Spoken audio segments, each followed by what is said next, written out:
Samsung merged its two most successful lines last year, the Galaxy S series, known for its powerful cameras, and the Galaxy Note with the S Pen. As a result, we got the Galaxy S22 Ultra, the ultimate flagship phone with every feature imaginable. This freed up the autumn launch window for Samsung's foldables, which the company believes are the future. It's no surprise, then, that the Galaxy S23 Ultra isn't exactly groundbreaking.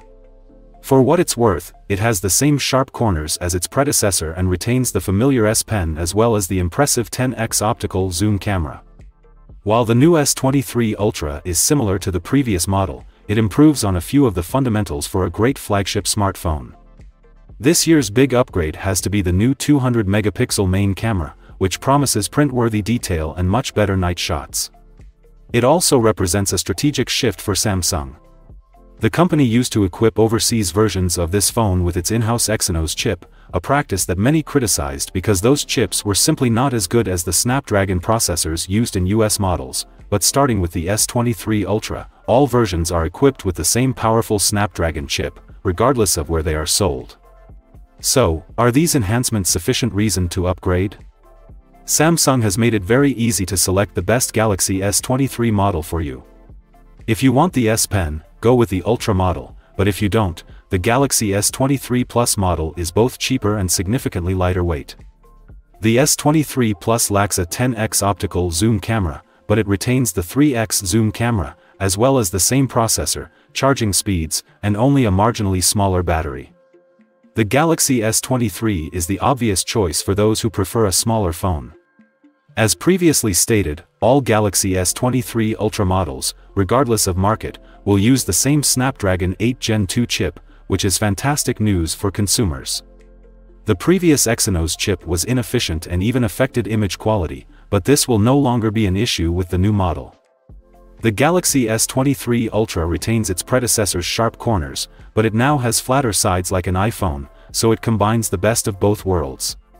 It still has a slightly curved screen, and Samsung has made some minor changes. The power and volume buttons are now slightly larger and lower for easier reach, and the rear cameras are slightly larger. It's still a glass and metal sandwich, but the back is made of Corning's new Gorilla Glass Victus 2, which should hold up better in the event of a drop, and the midframe is still made of aluminum.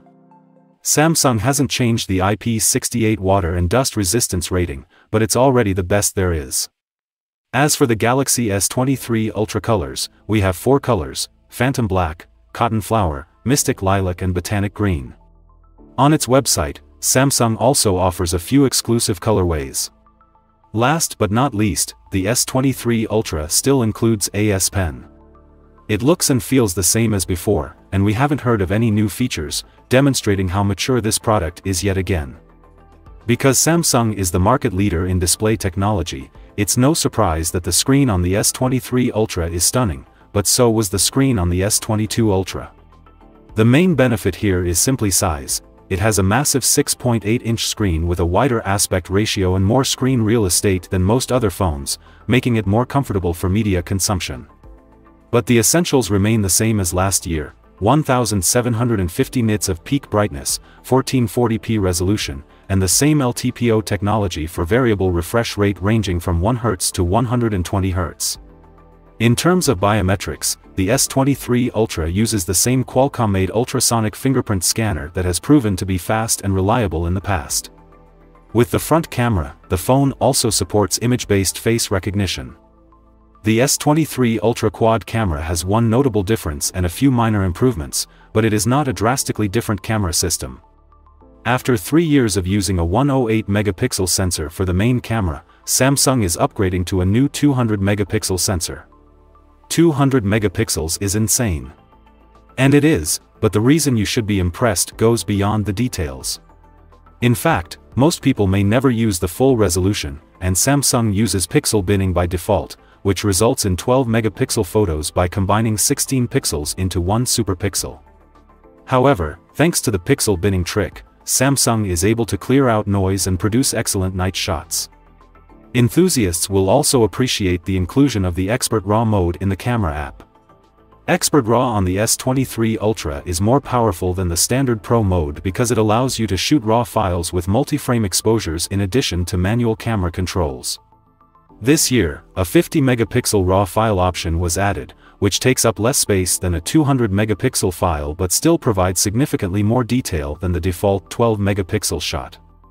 The camera bump is composed by a 200-megapixel main camera 23mm f1.7 with improved OIS, a 12-megapixel ultra-wide camera 13mm f2.2, a 10-megapixel 3x zoom f2.4, a 10-megapixel 10x zoom f4.9 and a 12-megapixel front camera.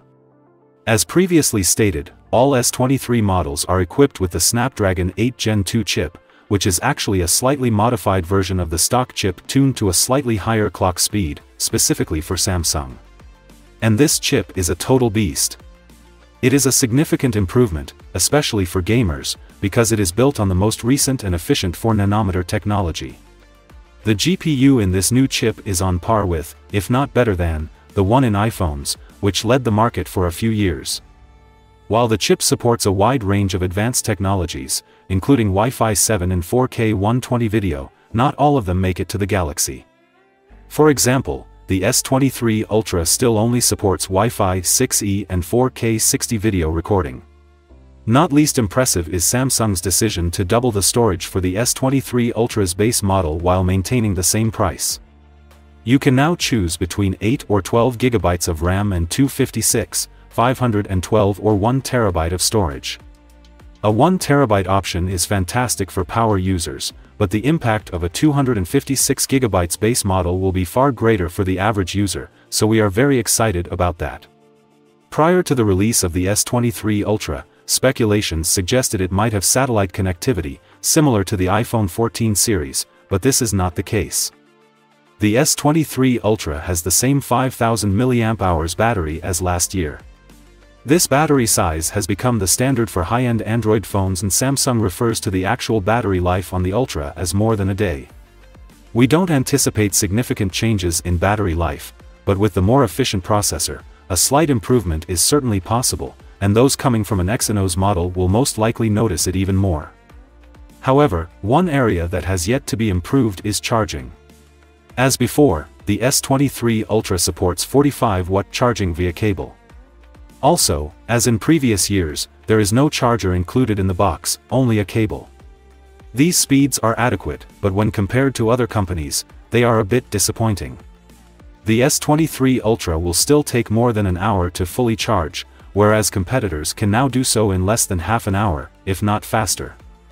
Also, keep in mind that in order to achieve those 45-watt speeds, you must use Samsung's 45-watt charger in conjunction with a special 5A USB-C cable, thicker than the average USB-C cable.